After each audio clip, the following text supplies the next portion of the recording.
नमस्कार, मेरा नाम है सुमित सिंह मेहता। हाजिर हूं आपके सामने इलेक्ट्रोडायनेमिक्स से रिलेटेड एक और नया लेक्चर लेके। आज का हमारा है लेक्चर नंबर 68 और आज के इस लेक्चर का हमारा टॉपिक क्या होने वाला है? हमारा टॉपिक है बायो-सैवर्ट लॉ और उसी में एक चीज और डिस्कस करेंगे हम, क्या? Magnetic field due to a long current carrying wire. ठीक है, तो फटाफट रोज की तरह कॉपी पेन निकालो और हिंट डालो, क्या? Bio-Savart law. तो पहला क्वेश्चन तो यही आता है कि व्हाट इज बायो-सैवर्ट लॉ। देखो, अगर बायो-सैवर्ट लॉ को मैं एक सिंपल भाषा में आपको समझाना चाहूं तो सिंपल सा क्या है, it is relationship between current and magnetic field. देखो, जैसे हम जानते हैं ना, जब भी हमारे पास क्या होता है, कोई एक करंट कैरिंग वायर होता है, तब उस करंट कैरिंग वायर की वजह से क्या होता है, कुछ ना कुछ मैग्नेटिक फील्ड होता है। तो उस करंट और उस मैग्नेटिक फील्ड के बीच जो रिलेशन होगा, वो रिलेशन कौन बताता है? हमारा बायो-सैवर्ट लॉ बताता है। तो हेडिंग क्या डालेंगे आप सबसे पहले? Bio-Savart law. इस तरीके से लिखो, बायोट कॉपी के ऊपर, okay, bio-Savart law.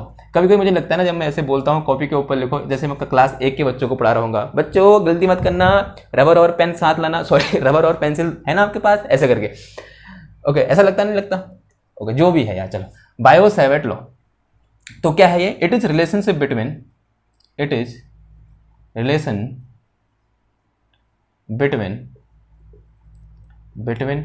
Current in wire, current in any wire and magnetic field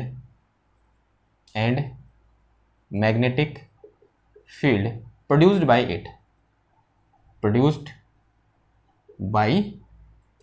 ठीक है, उन दोनों के बीच क्या है? रिलेशन है। Okay, now what is this? Now question is that, now what is this relation? What is this relation? तो first of all, this relation is come from experiment. तो ये रिलेशन कहां से आया हमारे पास? दिस रिलेशन, जो रिलेशन हम पढ़ेंगे वो कहां से आया? This relation is came from experiment. कहां से आ रखा है? एक्सपेरिमेंट से आ रखा है, यानी कोई प्रूफ नहीं कर सकता, हम इसको ऐसा मैथमेटिकली प्रूफ नहीं कर सकते। कहां से आया ये? एक्सपेरिमेंटली आया। जैसे एज कूलॉम्स लॉ, जैसे कि कौन सा लॉ आया था? कूलॉम्स लॉ आया, एज कूलॉम्स लॉ। ठीक है, जैसे हमने F = 1/4πε0 Q1 Q2 upon R², या बोल सकते हैं E = क्या पढ़ा था हमने? E = 1/4πε0 Q अपॉन R², ये पढ़ा था हमने। ठीक है, ये चीज कहां से आया? फ्रॉम कूलॉम्स लॉ आया। और कूलॉम्स लॉ कहां से आया हमारे पास? एक्सपेरिमेंट रिजल्ट से आया। कूलॉम्स लॉ कोई प्रूफ नहीं होता है, एक्सपेरिमेंट किए बार बार और उससे जो रिजल्ट आया वो क्या था हमारे पास? ये था। सेम केस यहां भी होगा कि हम क्या करेंगे? हम नहीं करेंगे, जो साइंटिस्ट थे उन्होंने कर दिया। बोल सकते हैं बायोट और सैवर्ट, दो साइंटिस्ट थे, उन्होंने क्या बहुत बार एक्सपेरिमेंट किए होंगे और बहुत बार एक्सपेरिमेंट करने के बाद किसी तार के द्वारा प्रोड्यूस्ड मैग्नेटिक फील्ड और उसमें प्रवाहित करंट के बीच क्या निकाला? एक रिलेशन निकाला। ओके, तो नाउ लेट अस अज्यूम, तो ये क्या है? एक प्योर एक्सपेरिमेंटल क्या है? कैलकुलेशन है, बोलते हैं एक्सपेरिमेंटल रिजल्ट है। तो let us consider we have a wire. तो मान लो हमारे पास क्या है? इस तरीके से वायर है। नाउ इस तरीके का वायर मान ले, ठीक है, लाइक दिस, एक इस तरीके से वायर है। ओके, और इस वायर में क्या कर रही है? ऐसे करंट फ्लो कर रही है। ठीक है, ऐसा बोल सकते हैं हम, एक सर्किट है कोई, और इस सर्किट में इस तरीके से वायरिंग हो रखी है और इस वायर में कितनी करंट फ्लो कर रही है? आई करंट क्या कर रही है? फ्लो कर रही है। और मुझे क्या करना है? इस वायर के कारण, इस करंट कैरिंग वायर के कारण इस पॉइंट पर, यहां पर कोई एक पॉइंट अज्यूम कर लो मैं, late us say this is point P। ये क्या है मेरे पास? कोई एक पॉइंट P है। इस पॉइंट P पर मुझे क्या करना है? मैग्नेटिक फील्ड फाइंड करना है। क्या फाइंड करना है? मैग्नेटिक फील्ड फाइंड करना है। देखो, उससे पहले एक मैं क्या अज्यूम कर लूं? यहां पर कोऑर्डिनेट सिस्टम अज्यूम कर लूं। लेट अस से मैंने क्या अज्यूम कर लिया? यहां पर एक सुंदर सा coordinate system, that is XYZ coordinate system assume कर लिया। तो इसमें एक x एक्सिस बोल दो, एक y एक्सिस बोल दो, एक z एक्सिस बोल दो। और जैसे कि हम कहते हुए आए हैं, this is my x axis, this is my y axis and this is my z axis. और अज्यूम करो ये क्या है? इसका ओरिजिन है।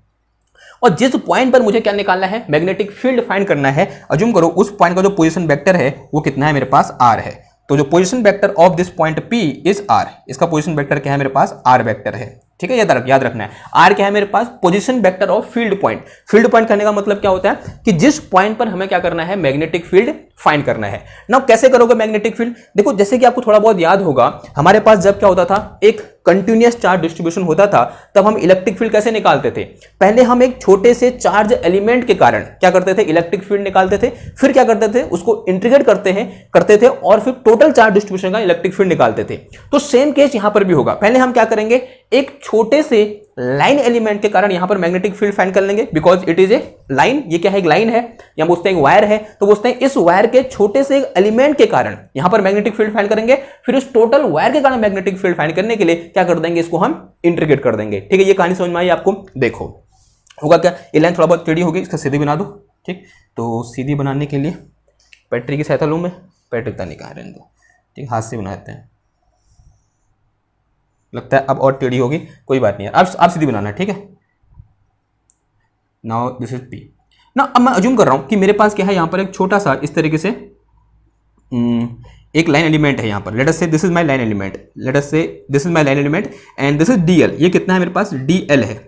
ठीक है, करंट ऐसे फ्लो कर रही है, और ये छोटा सा लाइन एलिमेंट क्या अज्यूम कर लिया मैंने यहाँ पर, डीएल वेक्टर अज्यूम कर लिया। ठीक है, छोटा सा लाइन एलिमेंट क्या, डीएल वेक्टर। एंड अब इसकी कुछ पोजीशन होगी, let us say position of this dl is r prime. क्या बोल दिया मैंने इसको, आर प्राइम बोल दिया, तो this is r prime.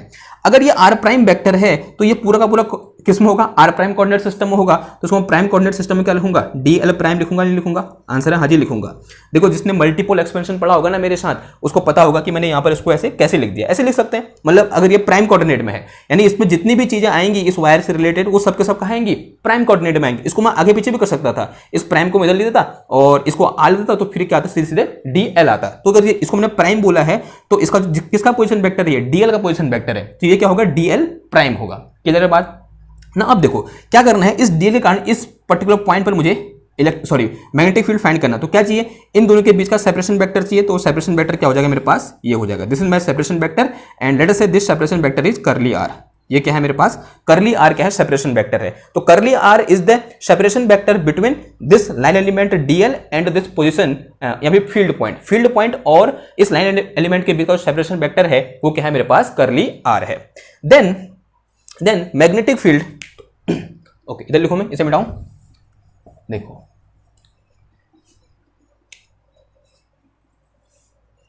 Then ये सब करने के बाद, ये सब होने के बाद देन, या फिर लिख लो थोड़ा बहुत यहां पर, तो लिख लो यहां पर जो मेरे पास आर प्राइम है वो क्या है मेरे पास, आर प्राइम वेक्टर जो है वो क्या है मेरे पास, पोजीशन वेक्टर ऑफ डीएल। किसका पोजीशन वेक्टर है ये, डीएल प्राइम का पोजीशन वेक्टर है। और जो आर है वो क्या है मेरे पास, position vector of field point या फिर पॉइंट पी का पोजीशन वेक्टर है, जहां पर मुझे क्या करना है, मैग्नेटिक फील्ड फाइंड करना है। ठीक है, तो एंड आई क्या है, यहाँ पर करंट फ्लोइंग है, यानी आई क्या कर रही है, करंट इन वायर है। आई क्या है मेरे पास, करंट इन वायर है। And this is again the curly r vector. Curly r vector क्या है मेरे पास, this is separation vector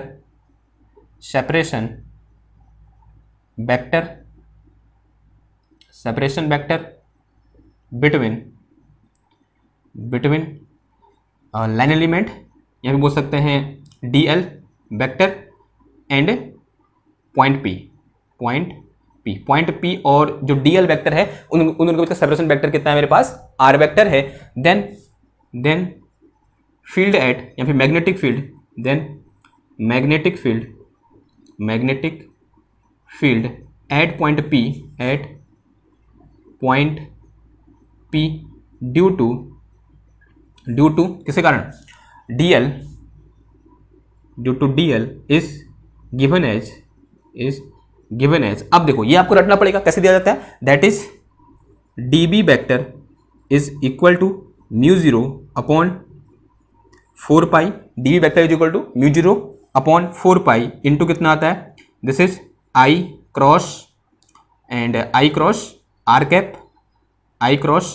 cap और अपॉन कितना आता है, आर स्क्वायर, और इंटू आता है मेरे पास क्या, डीएल प्राइम है, तो प्राइम लो सबको, यहाँ मैंने प्राइम नहीं लिखा ना, तो डीएल प्राइम, तो ये क्या है मेरा, डीएल प्राइम है। ठीक है, किधर है इतनी बात। तो this is my magnetic field due to this line element at this particular point P. Okay, समझ में आई बात। अब यहाँ पर आर कैप क्या है, this is r cap, simple सी बात है, this is r cap is the unit vector in the direction of r vector. R vector के डायरेक्शन में जो यूनिट वेक्टर है वो मेरे पास क्या है, आर कैप है। ओके, तो this is the magnetic field at point P due to this small line element. Say it is some equation number 1। इसे क्या बोल दो, इक्वेशन नंबर 1 बोल दो। ये अभी मेरे पास बायो सेवर्ट लॉ निकल के नहीं आया, ये क्या निकल के आया, सिर्फ इस एलिमेंट के कारण यहाँ पर मैग्नेटिक फील्ड निकल के आया। देखो थोड़ा मॉडिफाई कर सकते हैं हम, since we know, since direction of current I and इसको आई वेक्टर लिख सकते हो आप, ठीक है, हमने पढ़ा हुआ है इससे पहले, इसमें आपको चौंकना नहीं चाहिए कि हमने इसको आई वेक्टर कैसे लिख दिया, बिकॉज हम ऐसा अज्यूम कर रहे हैं कि करंट के बाद डायरेक्शन है, तो यहां पर क्या लगा दिया, वेक्टर लगा दिया। तो direction of current I and DL prime is same है या नहीं है, देखो इज सेम, दोनों कहां है, सेम डायरेक्शन में है या नहीं है, आंसर है हाँ जी है।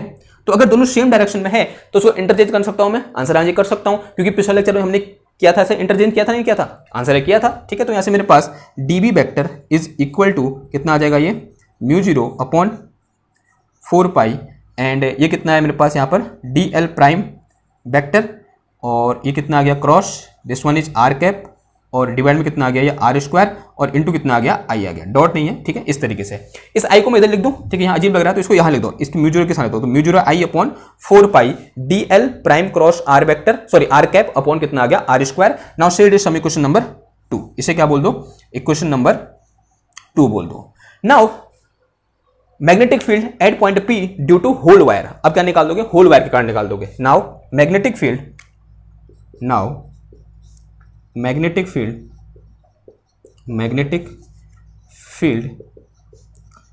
एट पॉइंट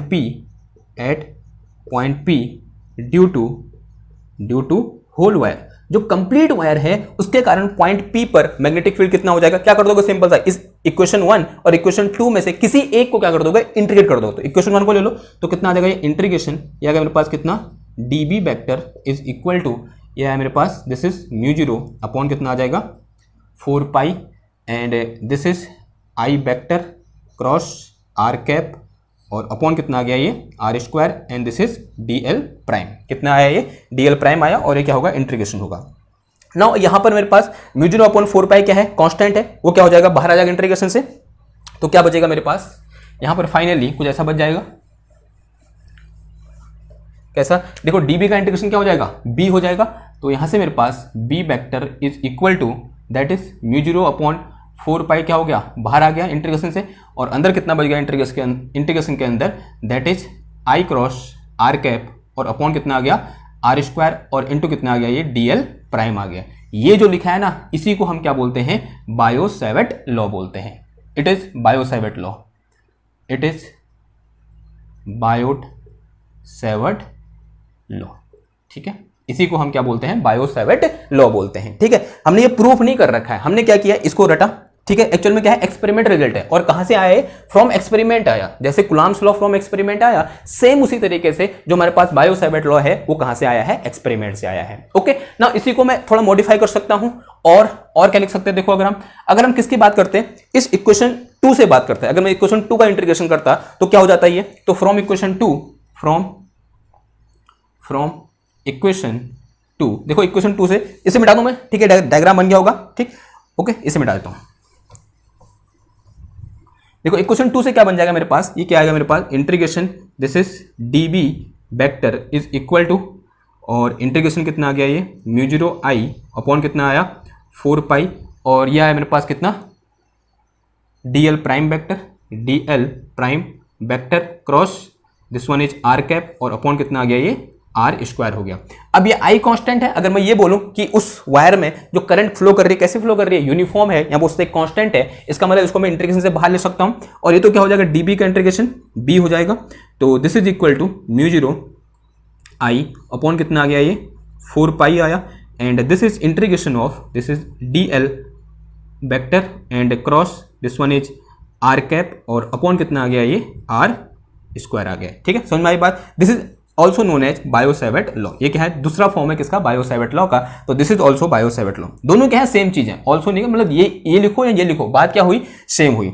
दिस इज यहाँ पे इसको इक्वेशन 3 बोल दो, और इसको क्या बोल दो, इक्वेशन 3A बोल दो, ठीक है, बोथ आर सेम, तो यहां पर ऐसे लिख देंगे equation 3 and 3A both are same, या बोथ आर बायो-सैवर्ट लॉ, दोनों क्या हैं, बायो-सैवर्ट लॉ हैं, okay, both are Biot Savart law. Clear हुई इतनी बात, ओके ना। अगर इतनी बात क्लियर हो गई है, थोड़ा सा आगे बढ़ते हैं। अब यहां पर कुछ ऐसे टर्म आए हैं जिनको हमने पहली बार देखा है, क्या है वो, आई नहीं, 4 पाई नहीं, वो टर्म हमारे पास क्या, म्यू 0, तो व्हाट इज म्यू 0 हियर, तो here mu 0 is known as क्या होती है बताओ?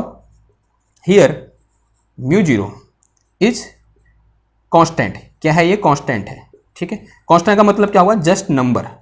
क्या होता है कि जस्ट नंबर होता है ना। होता क्या है? It is known as permeability of free space. इसे हम क्या बोलते हैं? परमिएबिलिटी ऑफ फ्री स्पेस बोलते हैं। Permeability of free space, of free space, of free space, free space. जैसे वहां क्या था हमारे पास? परमिटिविटी ऑफ फ्री स्पेस था ना, एप्सिलॉन नॉट। सेम तरीके से यहां पर क्या है हमारे पास? परमिएबिलिटी ऑफ फ्री स्पेस आया, which is equal to mu naught. अब मैंने ये बोला कि this mu naught is constant और जस्ट नंबर, तो इसकी कुछ ना कुछ वैल्यू होती होगी। आंसर हाँ जी होती है। तो वैल्यू कितनी होती है इसकी? तो value of mu naught, value of mu naught equal to होता है हमारे पास कितना? 4 pi into 10 to the power -7। अब बात आती है किसकी? यूनिट की। तो यूनिट कहां से निकालेंगे? हम यहां से निकालेंगे। लेकिन उससे पहले हमको क्या पता होनी चाहिए? बी की यूनिट पता होनी चाहिए, तभी हम क्या निकाल पाएंगे? यहां पर म्यू नॉट की यूनिट निकाल पाएंगे। लेकिन अभी तक हमने बी की यूनिट फाइंड नहीं कर रखी है। तो हिंट डालो सबसे पहले unit of magnetic field. Okay, तो उसके बाद फिर यहां आएंगे। ओके, यहां पर जगह छोड़ देना क्योंकि इसकी क्या लिखनी है? यूनिट लिखनी है यहां पर। लेकिन उससे पहले हमको किसकी यूनिट चाहिए? मैग्नेटिक फील्ड की यूनिट चाहिए। ओके, नाउ मैग्नेटिक फील्ड की यूनिट क्या होती है? बताओ क्या होती है? Unit of magnetic field. Next heading लिखो, unit of magnetic field. Magnetic field यानी जो बी वेक्टर है उसकी यूनिट क्या होती है? देखो कैसे निकालेंगे? From Lorentz law. कहां से? From Lorentz law. Lorentz law से हमको क्या पता होता है कि force F is equal to, या magnetic force FM equal to this is Q into V cross B. ये चीज होता है नहीं होता है? आंसर है हाँ होता है। अगर सिंपल भाषा में बोले, सिर्फ मैग्नीट्यूड की बात करें, डायरेक्शन की बात छोड़ दें और ऐसा बोले इन दोनों के बीच का एंगल 90 है तो this is q v B. ऐसा होता है नहीं होता है? तो यहां से मेरे पास बी इक्वल टू कितना आ जाएगा? हम सिर्फ क्या देखना चाह रहे हैं? यूनिट देखना चाह रहे हैं। तो यहां से ऐसे लिख सकते हैं हम। तो यहां से बी इक्वल टू कितना आ जाएगा? F upon Q into V आ जाएगा। देखो सबकी यूनिट पता होती है हमको। फोर्स की यूनिट, ऐसा यूनिट क्या होती है? फोर्स की यूनिट होती है हमारे पास। अगर मैं यहाँ पर यूनिट ऑफ बी की बात करूंगा then this will be equal to, force की यूनिट न्यूटन होती है और डिवाइड में कितना आ जाएगा? क्यू। क्यू की यूनिट क्या होती है मेरे पास? That is coulomb. और वी की यूनिट क्या होती है मेरे पास? मीटर पर सेकंड। क्या होती है? मीटर पर सेकंड होती है, ठीक है। And this is equal to, ये कितना हो जाएगा देखो मेरे पास? न्यूटन। एंड इसको कूलॉम पर सेकंड लिख सकता हूं और इंटू कितना आ जाएगा? ये मीटर हो जाएगा। अब कूलॉम पर सेकंड क्या होता है? Charge upon time. क्या होता है? करंट। यानी ये क्या है? Coulomb per second equal to क्या होगा मेरे पास? That is ampere. तो ये क्या हो जाएगा? Newton ampere metre. तो मेरे पास यूनिट ऑफ मैग्नेटिक फील्ड क्या होता है मेरे पास? न्यूटन एम्पियर मीटर होता है, ठीक है। समझ में आई बात? लेकिन एक और मोस्ट पॉपुलर इसके लिए यूनिट यूज की जाती है and that unit is Tesla. And unit क्या होती है इसकी? टेस्ला होती है। वैसे मतलब होती कितनी है? 1 न्यूटन पर अमीटर मीटर ये होती है। लेकिन जो 1 न्यूटन पर अमीटर मीटर होता है वो किसके बराबर होता है मेरे पास? 1 टेस्ला के बराबर होता है। किसके बराबर? 1 टेस्ला के बराबर होता है। समझ में आई बात? तो this is equal to 1 tesla and it is also written as symbolically 1 T. किससे रिप्रेजेंट करते हैं हम इसको? 1 टी से रिप्रेजेंट करते हैं। तो अगर मैं कभी आपसे पूछे कि what is SI unit of magnetic field, तो आप आंसर क्या दोगे? या तो क्या दोगे? न्यूटन पर अमीटर मीटर। ये क्या आंसर दोगे? टेस्ला, ठीक है। तो ज्यादा अच्छी क्या रहती है? टेस्ला रहती है। आपके जो क्वेश्चन है वहां पर भी क्या दी रहती है? हमेशा टेस्ला दी रहती है। लेकिन कभी कभी एक और यूनिट यहां पर होती है दैट इज कॉल्ड गॉस। एक और यूनिट क्या होती है? गॉस होती है। एंड 1 टेस्ला इक्वल टू होता है हमारे पास कितना? 10 टू दी पावर 4 गॉस, ठीक है। 1 tesla equal to 10 to the power 4 gauss. या बोल सकते हैं 1 gauss equal to 10 to the power -4 tesla, ठीक है। तो कभी कभी गॉस में दी है और आपसे आंसर ऐसा ही उन्होंने पूछा है तो आपको क्या करना पड़ेगा? गॉस को टेस्ला में चेंज करना पड़ेगा। या बोलते हैं गॉस को किस में चेंज करना पड़ेगा? न्यूटन पर अमीटर मीटर में चेंज करना पड़ेगा। किधर है? सॉरी, हाँ, एम्पियर मीटर बोल रहा हूं मैं। एम्पियर मीटर में क्या करना पड़ेगा? चेंज करना पड़ेगा, ठीक है। समझ में आई इतनी बात? ओके ना। अब इसकी बारी आती है। अब देखो ध्यान से, यहां देखो ये क्या है मेरे पास? This is Tesla. ये क्या है? टेस्ला। तो यहां पर तो अब इसकी यूनिट निकालनी ना, तो इसकी क्या हो जाएगी? तो टेस्ला तो ये आया। और ये क्या है मेरे पास? करंट है। करंट नीचे आएगा तो एम्पियर हो जाएगा, तो टेस्ला पर एम्पियर हो गया। अब यहां देखो ये तो क्या यूनिट वेक्टर है, ठीक है। और ये क्या होता है मेरे पास? रेशियो होता है, तो इसकी कोई यूनिट नहीं होगी। तो ये क्या मेरे पास लेंथ है और नीचे भी लेंथ है, एक लेंथ से दूसरी लेंथ कैंसिल होगी और ये कहां चला जाएगा, ऊपर आ जाएगा। तो यहां मेरे पास कितना आ जाएगा, मीटर, यहां कितना आ जाएगा मेरे पास, मीटर आ जाएगा। तो ये आ गया मेरे पास कितना, सही आ रहा है, मैं सॉरी टेस्ला, इसकी क्या थी, टेस्ला, ठीक है। तो ये हो जाएगा टेस्ला मीटर पर एम्पियर। और अगर इसको मैं न्यूटन का टर्म में लिखना चाहूं और क्या हो जाएगा, तो 1 टेस्ला इक्वल टू क्या है मेरे पास, 1 टेस्ला इक्वल टू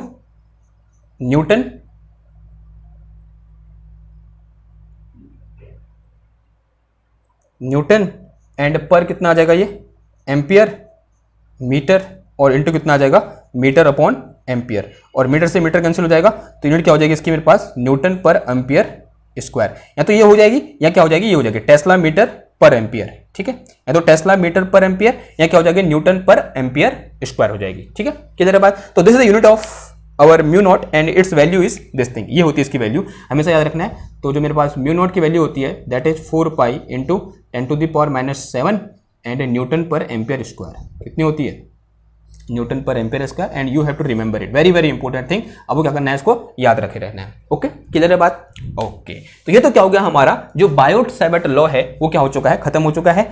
लेकिन अब यहां पर एक चीज और देखो, ये क्या है मेरे पास, when current is flowing in wire, जब करंट कहां फ्लो कर रही है, वायर में फ्लो कर रही है। लेकिन कभी कभी ऐसा भी तो हो सकता है कि करंट किस में फ्लो कर रही है, किस सरफेस में फ्लो कर रही है, या फिर किसी वॉल्यूम के अंदर फ्लो कर रही है। जिस टाइप के केस के साथ हम पहले ही एनकाउंटर हो चुके हैं, हमने वॉल्यूम करंट डेंसिटी और सरफेस करंट डेंसिटी के बारे में पढ़ चुके हैं। तो उस टाइम पर हमारा बायोट-सैवर्ट लॉ किस तरीके से मॉडिफाई हो जाएगा, एक बार वो देख लें। तो हिंट डालो इस तरीके से, Biot-Savart law in case of surface current,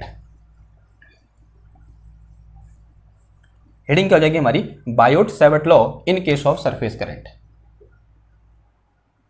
Biot-Savart law in case of surface current, surface current, ठीक है।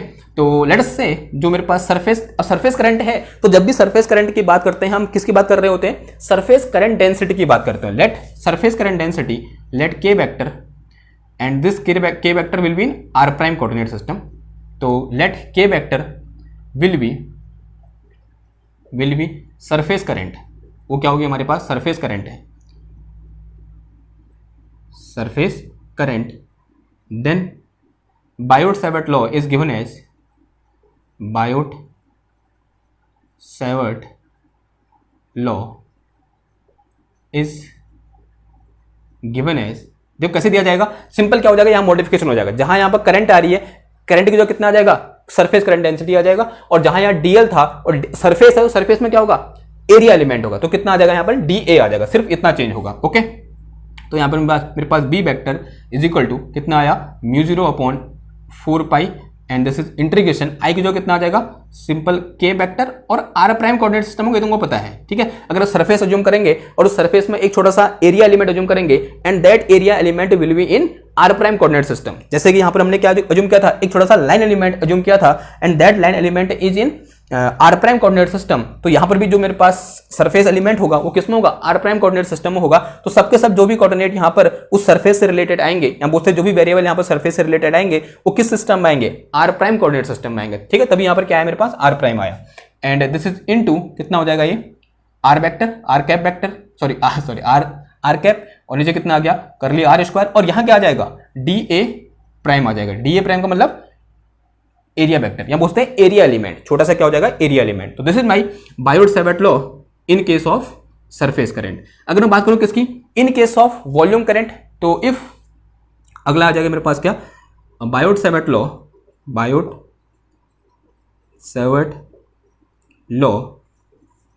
In case of surface current.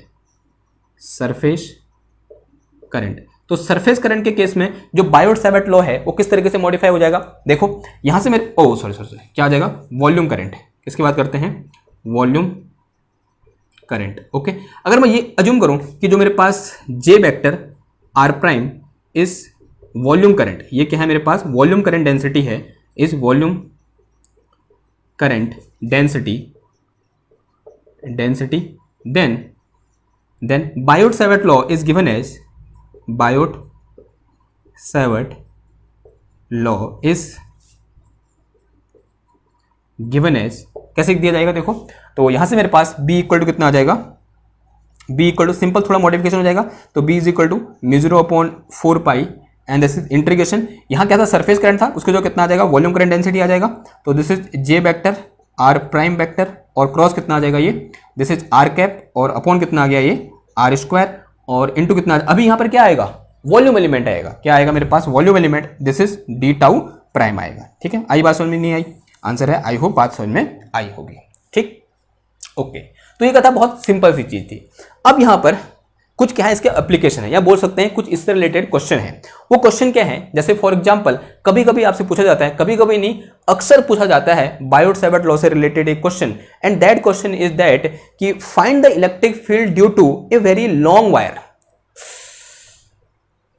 Electric field नहीं, दैट इज मैग्नेटिक फील्ड, तो find the magnetic field due to a very long wire and which is carrying current i. ठीक है, ये इस type के question यहां से पूछे जाते हैं। कभी कभी ये पूछा जाता है कि find the magnetic field due to a ring, किसी एक रिंग के कारण, रिंग है जिसमें करंट आई फ्लो कर रही है, तो उस रिंग के कारण उस रिंग के एक्सेस पर या बोलते हैं उस रिंग के सेंटर पर किसी पॉइंट पर क्या करना है मेरे को, इलेक्ट्रिक मैग्नेटिक फील्ड क्या करना है, फाइंड करना है। समझ में आई बात? ओके, ये भी फाइंड करेंगे, लेकिन उससे पहले एक चीज और, एक चीज में दिमाग में आ रही है। मैंने जब फर्स्ट में लेक्चर स्टार्ट किया था, मैंने एक चीज बोली थी कि we do not derive Biot Savart law, we write it by experimental results as we derive Coulomb's law. तो यहां पर देखो Biot Savart law is also following inverse square law same as Coulomb's law. ऐसा हो रहा नहीं हो रहा, देखो यहां पर देखो, since from equation 3 we can see that, तो यहां पर ऐसे हैशटैग बना के लिखो Biot Savart law, Biot Savart law is analogous to Coulomb's law because both following inverse square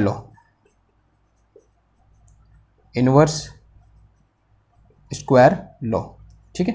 अगर आपने कोई मेरे लेक्चर देख रहा है, कंटिन्यूअसली देख रहा है, मैंने एक चीज बोली थी आपसे कि जो मेरे पास लॉरेंज फोर्स वाला होता है ना एफएम, ये भी क्या है एक्सपेरिमेंट से आ रखा है। मैंने बोला था और मैंने कूलॉम्स लॉ का एग्जांपल दिया था, और मैंने सिर्फ एज ए एग्जांपल लिया था, मैंने ये नहीं बोला था कि this Lorentz force is analogous to the Coulomb's law.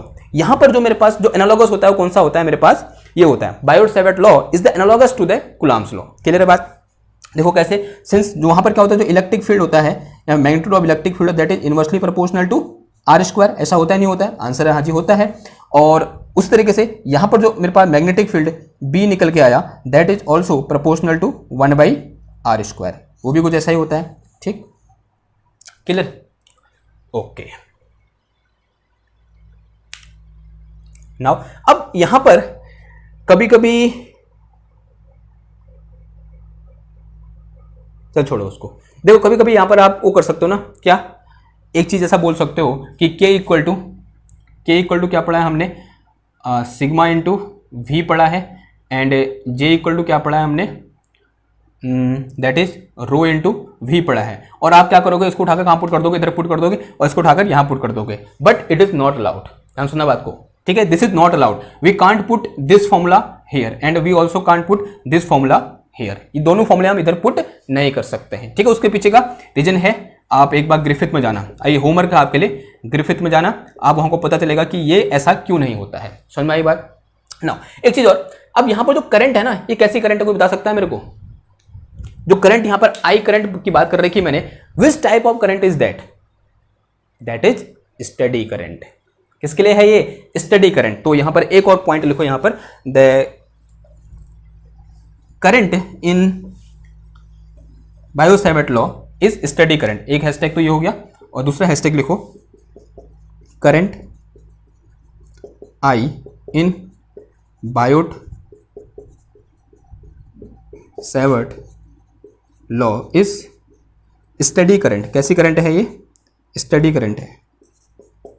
और स्टडी करंट क्या होती है हमने पिछले लेक्चर में डिस्कस कर रखा है, स्टडी करंट मीन्स जो यहाँ पर चार्ज डेंसिटी होगी this is equal to 0 and जो डाइवर्जेंस ऑफ जे होगा this is equal to 0 and accumulation of charge is strictly restricted. Accumulation of charge क्या हो सकता है, नहीं हो सकता है। And current is not varying with time, जो करंट आई है it is not a function of time, ये टाइम का फंक्शन नहीं होगी, ठीक है। तो these are the condition for the steady current और Biot-Savart law is applicable for the steady current. For जैसे जो मेरे पास का था कुलाम्स लॉ था, Coulomb's law is applicable for the static charge, static source charge. In the same way Biot-Savart law is applicable for the static current, steady current. समझ में आई बात? ओके ना, अब बात करते हैं किससे रिलेटेड, इससे रिलेटेड एप्लीकेशन या बोलते हैं इससे रिलेटेड क्वेश्चन। उससे पहले टाइम देख लेते हैं।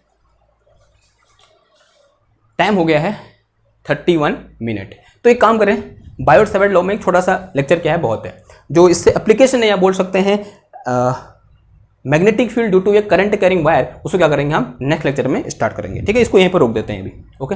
तो मिलते हैं आपसे नेक्स्ट क्लास में, तब तक के लिए थैंक यू, धन्यवाद, बाय बाय।